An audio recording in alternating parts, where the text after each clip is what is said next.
भारतीय राज्य केरल की तट से लगभग 406 किलोमीटर दूर अरब सागर में स्थित 36 द्वीपों का समूह लक्षद्वीप, जहां लगभग 96% जनसंख्या मुस्लिम है। चुनाव का आसार है। सत्ता में दोबारा अपनी धाक जमाए रखने के लिए बीजेपी के भिन्न भिन्न प्रकार के नेता विभिन्न प्रकार के स्थानों का दौरा कर रहे हैं।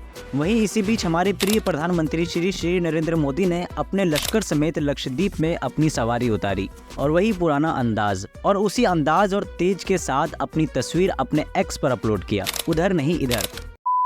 और साथ ही लक्षद्वीप में स्वास्थ्य, स्वच्छ जल, इंफ्रास्ट्रक्चर और टूरिज्म आदि पर अपनी बात रखते हुए यह कहा कि अगर आप घुमक्कड़ प्रवृत्ति के व्यक्ति हैं तो आपकी लिस्ट में लक्षद्वीप होनी चाहिए। और सिर्फ इतना भर ही क्या ना हुआ कि कुछ ऐसा हो गया। पीएम मोदी के खिलाफ अपमानजनक टिप्पणी का मुद्दा मालदीव को महंगा पड़ गया है। कूटनीति से लेकर पर्यटन तक मुद्दों पर आ गया। प्रधानमंत्री नरेंद्र मोदी के लक्षद्वीप की तस्वीरों पर मालदीव के मंत्री की टिप्पणी के बाद नरेंद्र मोदी की समंदर किनारे की कुछ फोटो और वीडियो क्या है, कुछ लोगों को जैसे अक्षय कुमार, सलमान खान जैसे कई बड़े सितारों ने भी पीएम की फोटो शेयर की। जाहिर है पीएम मोदी की इस ट्वीट से मालदीव के टूरिज्म पर तो असर पड़ने ही वाला था कि वहीं अपने ही पैरों पर मालदीव गवर्नमेंट ने कुल्हाड़ी मार लिया। दरअसल सत्तारूढ़ प्रोग्रेसिव पार्टी ऑफ मालदीव के नेता जाहिद रमीज ने प्रधानमंत्री नरेंद्र मोदी के खिलाफ आपत्तिजनक टिप्पणी कर दी और वहीं मौजूदा सरकार में मंत्री रही मरियम शियोना ने प्रधानमंत्री को जोकर बताते हुए इजराइल का कठपुतली बताया, जिसका नतीजा ये हुआ कि #मालदीव ट्रेंड करने लगा। वहीं दूसरी तरफ मरियम शियोना ने इंडियन ट्रूप्स को मालदीव से बाहर निकालने की बात कही, कहा कि मालदीव को भारतीय सेना की कोई जरूरत नहीं है। मरियम समेत एकाक नेताओं ने भी अपनी एक्सट्रीम देशभक्ति दिखाते हुए लक्षद्वीप की बुराई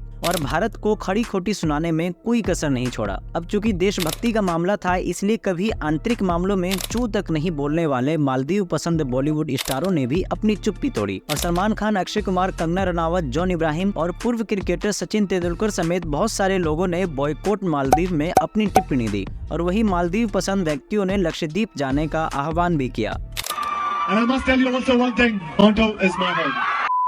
मालदीव के पूर्व राष्ट्रपति मोहम्मद नदीश ने कहा कि मोदी सरकार को ऐसे बयानों से दूर ही रहना चाहिए और साथ ही यह स्पष्ट भी करना चाहिए कि ये सरकार के विचार नहीं है। तो वहीं मालदीव सरकार का ऑफिशियल बयान आया और कहा गया कि उन लोगों का व्यक्तिगत राय है और मालदीव सरकार ऐसे विचारों का समर्थन नहीं करती है। बयान में ये भी कहा गया कि सरकार ऐसे लोगों पर एक्शन लेने से पीछे नहीं हटेगी जो ऐसी अपमानजनक टिप्पणी करते हैं। और फिर कुछ ऐसा ही हुआ जैसे नुपुर शर्मा के साथ हुआ था, यानी मरियम को अपने कार्यभार से मुक्त कर दिया गया। वैसे मालदीव एक पूरी तरीके से टूरिस्ट बेस इकोनॉमी वाला देश है। वहीं 2023 की रिपोर्ट को माने तो मालदीव जाने के क्रम में लगभग 2 लाख पर्यटकों के साथ भारत का स्थान पहला है। वहीं रशिया और चाइना क्रमशः दूसरे तीसरे स्थान पर है। तो वहीं #बाइकॉट मालदीव के आंधी में 8000 से ज्यादा भारतीय लोगों ने अपना होटल्स बुकिंग कैंसिल कर दिया और अभी तक लगभग 2500 से ज्यादा फ्लाइट टिकट कैंसिल हो चुकी है। मालदीव के नए राष्ट्रपति मोहम्मद मुइज़ू का भारत के प्रति नजरिया भी कुछ साफ नहीं है। इनसे पहले इब्राहिम मोहम्मद सोलिह मालदीव के राष्ट्रपति थे। उनकी सरकार ने इंडिया फर्स्ट की नीति लागू की हुई थी।